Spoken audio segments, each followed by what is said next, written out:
and welcome to December. I'm going to be making some Beetlejuice theme items during the month of December. And Deetz is the last name of the family that moves into the house in Beetlejuice. So that's where December comes from. And also for longtime viewers, you may notice that my background is looking a little bit different.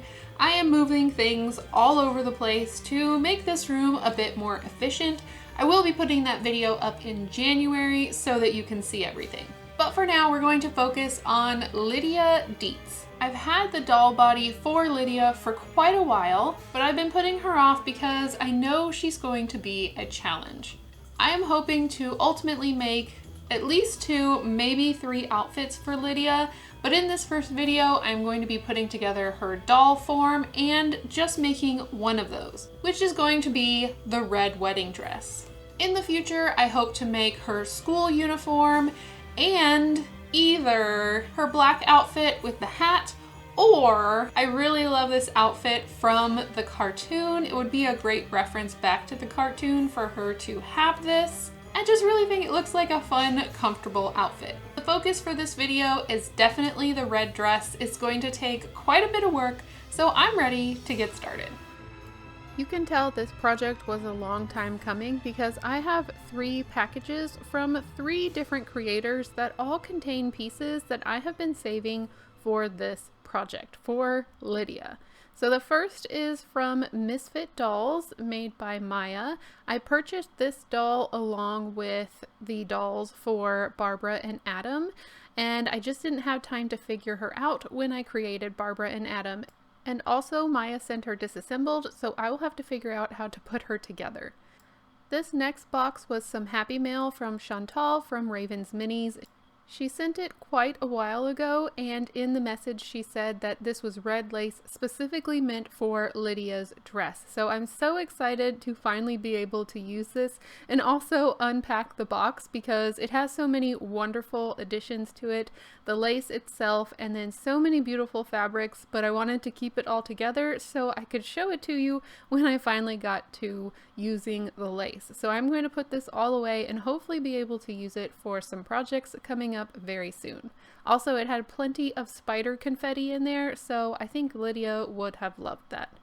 And the final package was from Jolene from Tiny Keyhole Minis. She also sent me these Beetlejuice grab bag figures, which were so cute, and this beautiful material that I'm going to be using for Lydia's hair. It is the beautiful, deep black color that I need. I will put links for all these creators down in the description box below. Both Jolene and Chantal have channels that you can watch what they create, and Maya has a store where she sells her miniature dolls. So now I have all of the things I'm going to start with.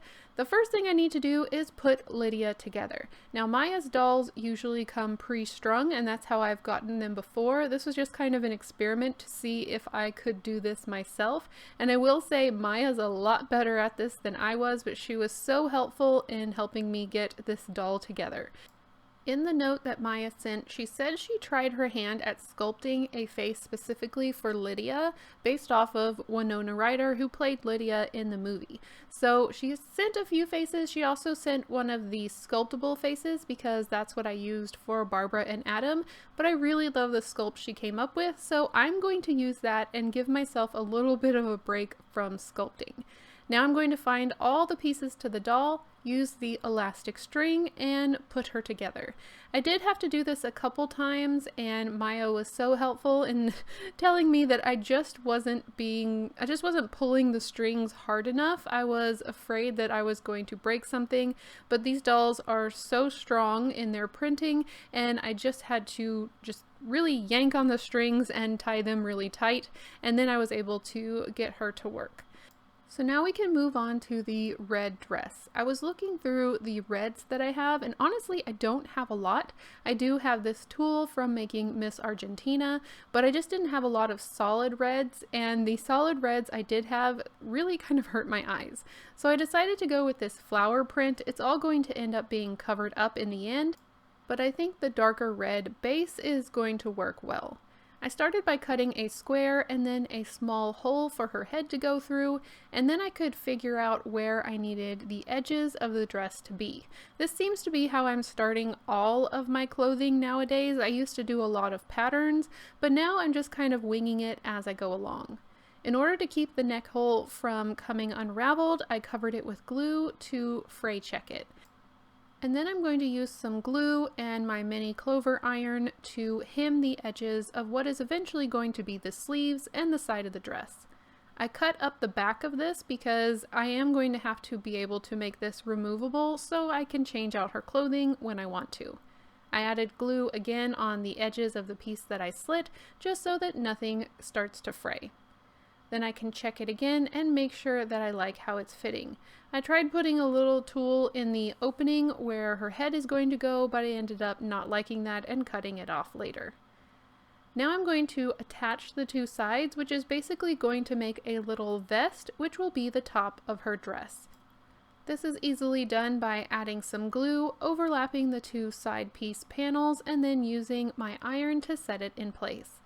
I'm going to do this on both sides of the vest piece, and then I'm going to try it back onto her body to make sure that everything is fitting.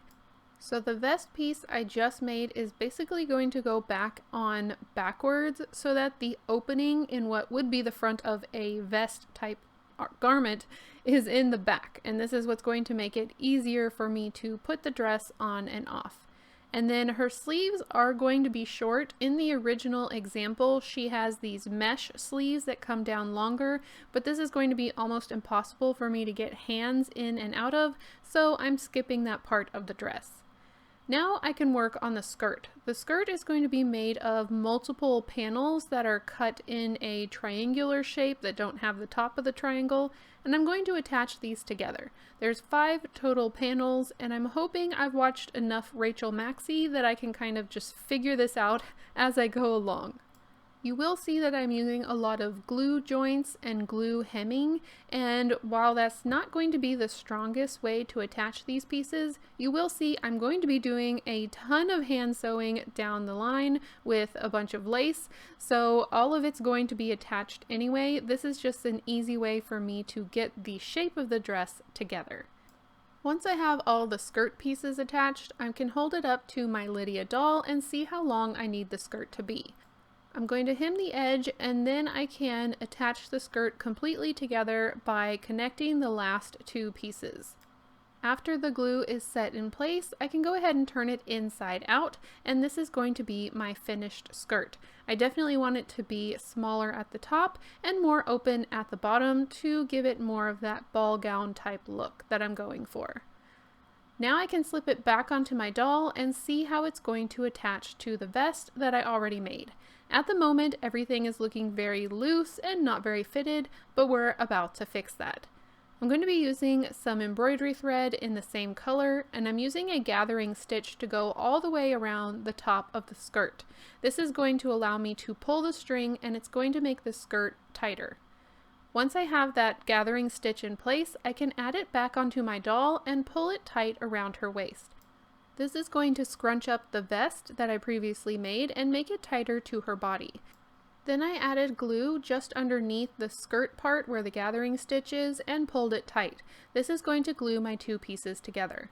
I can take an extra piece of fabric that matches what I already made, glue it over the gathering stitch and over both pieces, and this will permanently attach the 2 pieces together, making it one whole dress. And because everything's going to be covered up with lace, I'm not really too worried about the edges of the piece that I just glued on. So now we've got a dress that fits pretty well to the doll. I am trying to keep things pretty slim and trim because when I add the lace, it's going to bulk it up quite a bit. Here's how the lace is going to look. I plan to add it so it's just overlapping the bottom, and then almost like I'm shingling a dollhouse roof, I'm just going to add each row as I go up higher on the dress. Now the next trick is to get the dress off of Lydia. Because I wanted it so form-fitting, I basically made the dress to where it was glued to itself and there's no way of getting her out.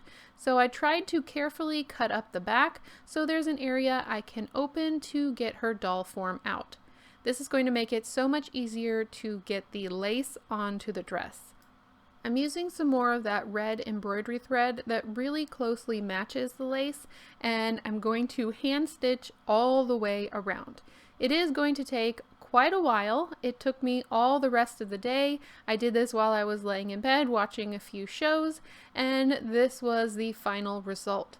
It obviously isn't exactly like the dress in the movie, but I think all the red and the lace gives the feeling of that dress.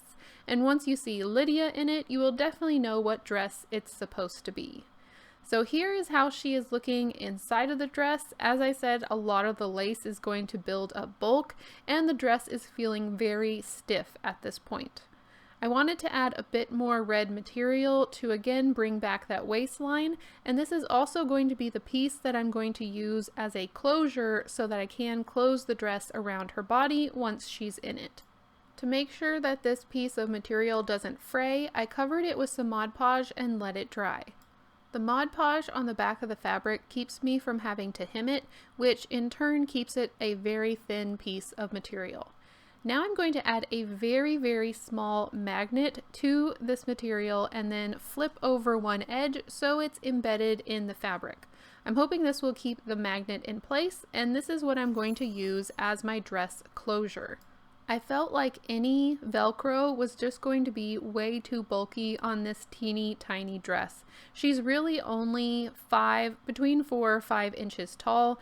She's a teen, an early teen, so she's even smaller than Adam and Barbara, and anything I could do to keep the bulk down I knew would make this look better. Once I had applied the side that I already added the magnet into, I wrapped the belt around the dress, and then I added the magnet on top of the one that I already added in. Because I'm using 2 magnets, I have to make sure that I'm being careful on how the poles align. So I put the magnet in place, added some glue to the back, and then pressed the dress closed while I pressed the ribbon onto the magnet. This lets me know where it needs to go on the other side of the belt, and it also lets me know that I have the correct polarity, so once everything's attached, the 2 magnets will attach to each other. You don't have to worry about this if you're attaching a magnet to something that has metal in it, but when you're dealing with a magnet to magnet, you really have to double check. Now I could add the rest of the belt to the back of the dress, and I'm going to let it dry while everything is closed up. This is going to make sure that everything stays in place. So now that she has a belt closing this dress, I do feel like this dress is finished up. If I added anything else, I feel like it would be way too bulky. Fabric just does really not like to scale down very well, and it can be difficult to work with when you're getting into such small humans. I was really so pleased that the magnet clasp was working, and it really didn't add too much bulk. I do think her waist doesn't look quite as trim as it could have with the original look of the dress, but by adding the lace just had to be there. It was a necessity to give it the look I wanted. As I was starting to think about the rest of Lydia's outfit, including her shoes, I knew it was time for a shopping break to Dollar Tree. Did you know that they have a new line of dolls that is 1/12 scale-ish? And the dolls do seem to be fairly nice. However, I'm more interested in the clothing. Even though one of my signatures for my finished projects is adding a shoe into it, I don't really enjoy making shoes all that much. Recently, my friend Sherry told me about these dolls, about the clothing, and the shoes that they are bringing to Dollar Tree recently. So if you have a Dollar Tree near you, go check it out. This is also a great way if you don't have any dolls and you are interested in getting a human figure to put in your projects. These actually were pretty nice. They don't have a lot of articulation, really just the arms and head. But if you like the more cartoony look, these could be great for a project. Also, if you're like me, where you have other dolls that you just want to protect, but you're okay with people coming over and playing with your houses, I have kids come over sometimes and they want to play in the houses, which I'm okay with, but I am not okay with them playing with my dolls. So having these around would be great because they can still play and I can protect my dolls, the ones that are not meant for children to play with. So here is my experiment. I want to see if these shoes are going to fit on Lydia, and they do. They're a little bit wide for her, but thankfully these are not the shoes I want for her. These dolls also come with little changes of outfits, and I think these little black boots have Lydia's name written all over them. So if these fit, it's going to save me so much time. And also, it's going to be great because I want these shoes to be removable. On a doll that has movable joints at their feet, you don't want to permanently make them unavailable to work on if for some reason you need to restring. So these would be removable shoes, and they fit like a glove. They fit absolutely perfect on her feet. She's got these great black boots, which I think Lydia would love, and they'll go with all of her outfits. So this was a successful experiment. I also wanted to see if Mini Aira could wear these shoes. Now she's a bit bigger because she's an adult-sized doll, and the shoes did not fit so well on her feet, but they could still be a great start to a shoe where I could build around it. Still have the shoe that comes off, but just, you know, build an extra bit that goes around the heel. So I'm going to keep looking into those, but this was a great success for me. It was a 20-minute shopping trip versus the hours and hours it would have taken me to make her some shoes, especially removable shoes. I did put her into one of the other little outfits and it was just a little bit too big, but this is going to be a great outfit for me to put onto dolls when I need to work on their face because I don't want to get any paint on her clothing. Here's my reference photo that I'm going off of, so I'm going to be doing a lot of dark colors around the eyes. Speaking of eyes, Maya's dolls all come with these little removable eyes that you can custom paint. So I'm adding some brown paint in there because Winona Ryder has these really dark brown eyes. And I'm going to let those dry while I try working on the eye makeup. I am not the best at doing this, and thankfully a very kind friend of mine sent me some detail brushes recently, and still I just don't have like a super steady hand when it comes to these fine lines. So I really respect those who do doll face-ups all the time. It is not my forte, but I do try my best, and as you can see, I concentrate really hard and I'm not great at filming it because mostly it's almost off camera. Thankfully, a lot of the chalk pastel that I used covered up some of my mistakes. She does have some dark eyeshadow and then some shadows right underneath her eyes. I also wanted to add some shadows on the side of the face. Later on, I go back and add some more of her skin tone over that because I feel like I got it just a little bit too dark. Now that the eyes are dry, I can add diamond glaze. This is going to make her eyes glossy, and I'm going to let that dry before I put it into her head so that nothing sticks. I'm doing this part off camera just because it's one of those things that you have to try to line up and then you look and then you line up and then you look, but basically the eyes get stuck in place with the sticky tack, and you can have them looking straight forward or off to the side, or you can have them looking up, or you can have them looking in all different directions. I try to get them looking straight forward, and she has this very intense stare, which I think works for Lydia, honestly. I do wonder if I need to give her some eyelashes, perhaps. But for the moment, I do think she has the correct look anyone should have if they're about to marry Beetlejuice. If you haven't seen the movie, spoilers, she doesn't. She's fine. She doesn't end up marrying him. This material is Tibetan lamb fur from Tibet, which according to the website is a natural byproduct of the traditional way of life in that area. This was sent to me by Jolene, as I said, and it's from the website morezmore.com, and I will put a link down below if you want to look into it. It basically has everything you would ever need to make a doll. As I was starting to work with this material, I am adding some sideburn hairs to either side of the lower part of the doll head, and then I'm going to make separate attachments to the cap, which needs to be removable in case I ever need to restring her. Now I do have a veil issue that I have to work with. I don't want her to always have the veil since I plan to make other outfits. So because Maya had sent me extra heads to choose from, I am going to make 2 different hairdos. And one of them is going to have the veil attached and the other one is just going to be a plain updo like Lydia has. And that one will accompany her other outfits. So for now I'm going to practice on the plain hairdo and show you what I'm doing. I'm going to add the bangs next. The bangs are incredibly important for her look because she has very specific pointed bangs that are separated going across her forehead. The first thing I'm doing is adding a much longer piece than I need, and I'm using some watered down glue to help glue it in place. Each of these steps needs dry time, so I'm not showing that in the video, but I am letting everything dry as I glue it down. Once it's dry, I can carefully cut her bangs shorter. I first cut them longer than I think I need, and then just cut a little bit at a time until they are the correct length. I really lucked out in the fact that she has bangs because it's going to easily cover that head cap gap that happens between the 2 pieces. In order to start separating her bangs, I added some of the watered down glue and made sure that that hair was completely soaked. And then I could use a toothpick to carefully separate the bits of hair and make sure they're coming down into individual points. I am going to let that dry for about 5 minutes or so.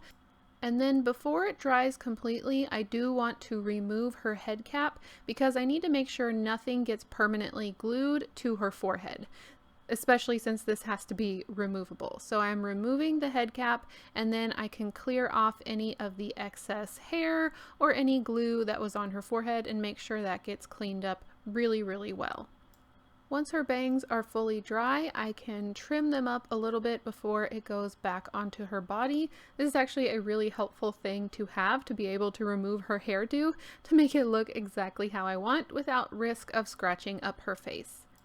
Now I need to work on the huge messy bun that she has on the top of her head. I'm adding some tacky glue and then a large weft of hair that I'm just going to have kind of sit off to the side while it dries. I'm also using some watered down glue to make sure it adheres really well to the hair that's underneath it. Once that dries, I can start to wind it up on top of her head. I'm using some more watered down glue almost as like a hair gel to make sure that the hair fibers stick together as I start to twist them and form the bun on top of her head.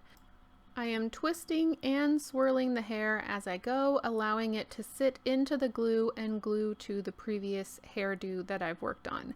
This was a little bit finicky. I'm much more used to working with viscose, which pretty much if you add glue, it sits where you want it to sit. But I feel like this material had a lot more bounce back. I do know that it's easier to style this if you're doing some traditional styling, like if you want to curl it, but just gluing it in place, I did feel like it fought me a little bit more than the viscose usually does. Once I had the bun looking how I wanted it to look, I used some more watered down glue to get it into place. Then I could trim up her hair to be the correct length, and I had my first finished hairstyle for Lydia. This will be more for her school outfit and for any other outfits I plan to make her. Now I can remove the head cap, place it off to the side, and get the new one. The new one is going to have the veil directly attached to it, so it's going to be a very strong attachment. I did have some suggestions for possibly attaching a comb so it could be stuck into her hair, but I think this is going to be the most secure way to create it and the easiest way to change it out. I'm using the red tool that I had previously gotten for Miss Argentina's outfit, and I'm using a gathering stitch to gather the top of the veil. I'm going to tie my embroidery thread together, add a little dab of glue, and just like that we have a veil ready to be attached. I left a bald spot on her head where there is absolutely no paint so that the veil could be directly glued to the resin doll body. I'm using some super glue gel. The gel is really important because the gel will stay where I put it. If I used regular liquid super glue, it would run down into the hair and make a mess. So I'm just going to push the veil into the glue and allow that to dry. I think it sits really naturally on the back of her head, and I like how it's looking. So now I can add the rest of her hair in front, just like I did the first time. I did add a few more wisps to the top of her messy bun, especially for this bridal look. And now, again, I'm going to remove this head cap piece so that this can dry completely away from her, making sure that none of the hairs stick to any part of her face. The last thing I want to do is fix her eyes where they just look very stunned and staring. I am going to pull them out and I'm going to add some eyelashes. Because she's so tiny, I was afraid to do individual lashes, so I'm just using a single pulled apart thread from some black embroidery thread, and I'm going to add some glue along the inside of her eye socket and push that thread into place. This is going to look like a very small line of lashes. It's not going to really stick out from her face, but it is going to help it look more like her lids are further down on the eye. And I do think her eye has a much more relaxed look now. So before I add her hair back on for our final look at the doll, I am going to clean up those bangs and then I can reattach it to her head. And that is the final Lydia doll. I can't believe that this turned out so well. I was incredibly intimidated by her dress. I was intimidated by putting the doll body together. I didn't know how I was going to do the veil, but all of it turned out really well, and I'm incredibly happy with her. And I'm really excited to make some of her other outfits so that she can kind of hang around the house in some different areas, signifying different parts of the movie. So that's all I have for today for Lydia and her red wedding dress. I am going to put her into the Beetlejuice house, take a few photos with her and some of the other characters I've already created.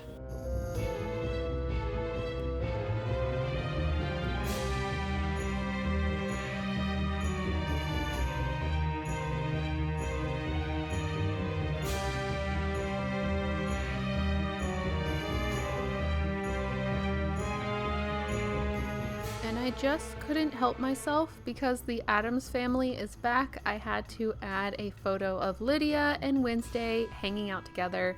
I think they'd probably be really good friends. I've had a few items sent in for the Beetlejuice house since my last Beetlejuice video, so I'm going to show you those now. The first item is actually two items. There are two houses made by C. Dorado, and I believe it's the same house but made in two different scales just to make sure it's the right size for the diorama.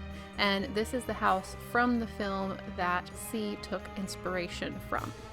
The next is from Fran. Fran made some matches to go near the fireplace, and these matches actually open. They're so tiny, and the matches are individual pieces and can be removed from the container.